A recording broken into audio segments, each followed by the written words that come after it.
Alors déjà, il y a des textes qui invitent les hôpitaux à s'engager vers une transition écologique suite au Ségur de la santé.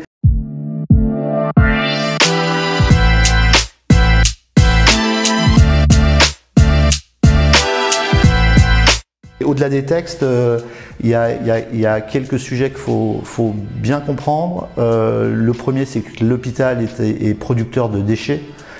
C'est 3,5% de la production nationale de déchets. L'hôpital est un gros acheteur, c'est 25 milliards de dépenses en achats divers et variés. L'hôpital, c'est un lieu où il y a des bâtiments, des équipements, c'est 70 millions de mètres carrés, donc il faut chauffer tout ça.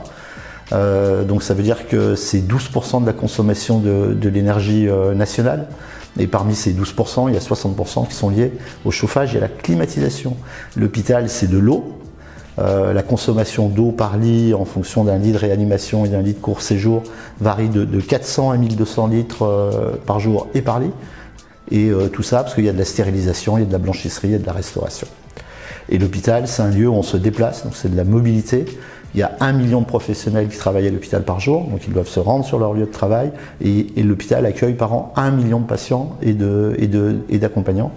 Donc ça veut dire qu'il y a 2 millions de personnes qui se déplacent. Et un petit chiffre à retenir, sur la partie ambulance, c'est plus de 200 millions de kilomètres qui sont parcourus chaque année.